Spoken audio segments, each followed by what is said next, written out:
Assalamualaikum warahmatullahi wabarakatuh. Halo teman-teman, apa kabar kalian semua? Dan selamat datang kembali lagi di Reborn Sundanime Channel.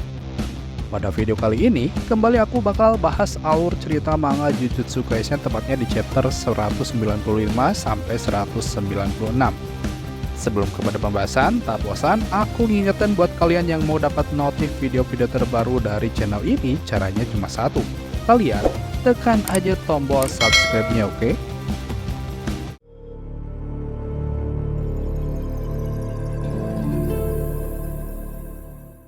Awal cerita manga Jujutsu Kaisen chapter kali ini, kita diperlihatkan dan diperkenalkan siapakah dan berasal dari mana orang-orang yang datang menghampiri Norito Shikamo di chapter sebelumnya. Nah, yang pertama, pada tanggal 2 November di koloni Sakurajima, seorang pria parubaya bernama Daido Hagane muncul di koloni tersebut. Yang anehnya, pria itu entah maniak atau sangat terobsesi dengan katana, sehingga hampir di setiap saat selalu mengucapkan kata katana. Karena saking ingin mendapatkan katana, pria ini pun rela menempuh perjalanan jauh dan medan yang sangat berbahaya. Hingga pada suatu waktu, ia pun seperti melihat sebuah gagang katana pada sebuah kardus yang bertumpuk dengan beberapa benda yang lain. Lalu pada saat ia cabut gagang tersebut, ternyata katana tersebut hanyalah sebuah katana mainan. Tepatnya, pedang mainan Kimetsu no Yaiba buatan Bandai. Jadi sembari menangis histeris, ia pun berkata, "Katana!" Kemudian yang kedua, pada tanggal 2 November di daerah Miyazaki, seorang pria aneh bernama Miyoro Kujushi muncul di sana. Nah, jika Daido sangat terobsesi dengan katana, lain halnya dengan Miyoro Kujushi. Pria kappa ini justru sangat terobsesi dengan olahraga khas Jepang, yaitu sumo. Saking cintanya terhadap olahraga ini, Mio pun terus mencari lawan tanding untuk dirinya sendiri, mulai dari anak-anak, pelajar, perempuan, hingga seekor anjing. Namun ketika diajak, mereka semua sama sekali tak mau meladeninya. Hingga pada suatu ketika ia sedang frustasi, tiba-tiba dia mendengar kata Nokota yang sering diucapkan oleh wasit sumo di suatu tempat. Mendengar hal itu, Mio pun langsung mencari asal sumber suara tersebut. Setelah dicari, ternyata suara tersebut berasal dari sebuah acara televisi yang sedang ditonton oleh seorang nenek. Lalu pada saat Mio berkata siapa dan di manakah mereka, si nenek pun memberitahunya bahwa itu di Ryogoku, Tokyo. Mendengar informasi itu, seketika membuat Mio pun sangat sumringah. Dia pun akhirnya memutuskan untuk berangkat ke sana. Balik lagi ke cerita sekarang, di mana pada saat Daido dan Mio mencoba menghampiri Norito Shikamo, tiba-tiba, arwah terkutuk Naoya dengan cepat mencoba menyerang Noritoshi menggunakan sebelah tangannya. Namun untungnya, tangannya itu seketika ditebas oleh Maki yang muncul kembali setelah hanya bisa memulihkan kondisi tubuhnya kurang dari 3 menit. Dan tak lama, tiba-tiba senjata yang digenggam oleh Maki terbang dengan sendirinya ke arah pria tua aneh bernama Daido yang selalu meneriakkan kata katana. Setelah katana itu digenggam, keempat player yang sedang berdiri di sekitarnya pun seakan-akan merasakan sebuah shock terapi.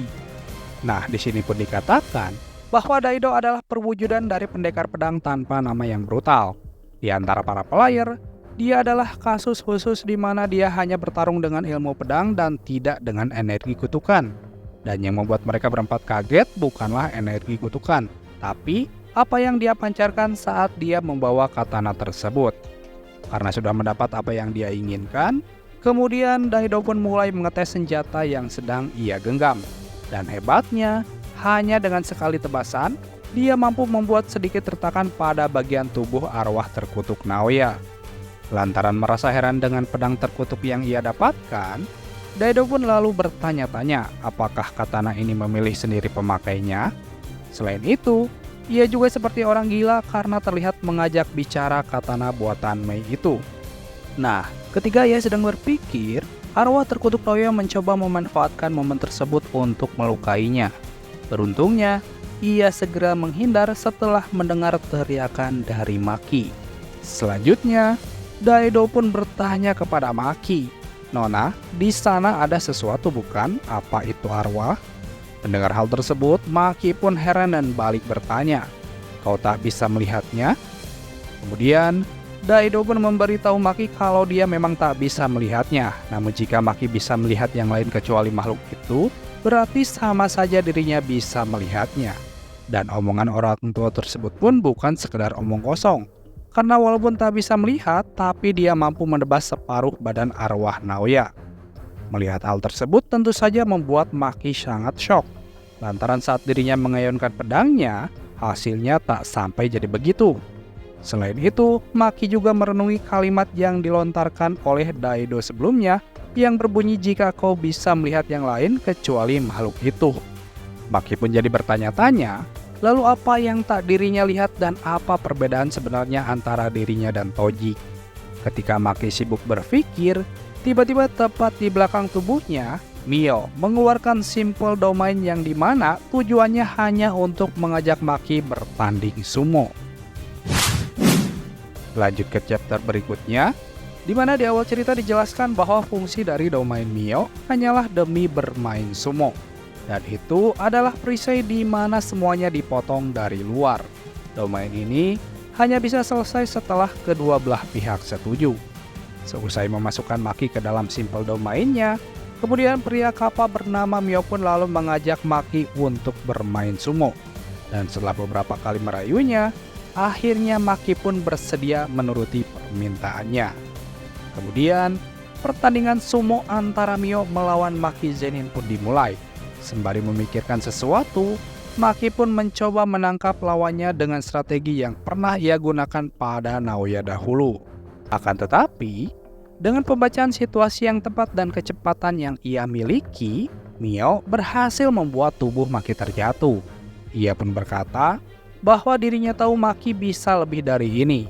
Saat mereka memulai pertandingannya, Mio tahu Maki akan menelannya jika dirinya menghadapi Maki secara langsung. Seakan sudah mengetahui apa yang terjadi pada Maki, Mio pun bertanya, "Jadi katakan, kenapa kau tak bisa berkonsentrasi? Apa yang kau pikirkan?"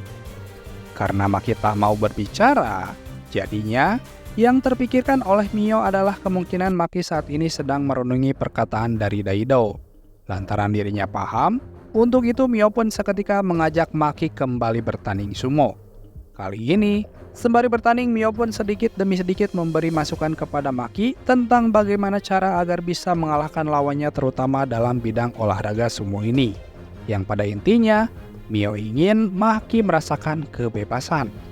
Dan setelah hampir 20 kali kalah tanding sumo dan mulai memahami apa yang dikatakan oleh Mio, akhirnya Maki dapat mengalahkan Mio untuk pertama kalinya. Dan raut wajah yang ia pancarkan saat keluar perisai menunjukkan kalau pikirannya saat ini sedang tidak dalam tekanan. Lalu bagaimanakah kisah selanjutnya? Oke guys, demikianlah pembahasan manga Jujutsu Kaisen chapter 195 sampai 196. Terima kasih buat kalian yang sudah mampir dan menonton video ini sampai selesai. Dan akhir kata, wassalamualaikum warahmatullahi wabarakatuh.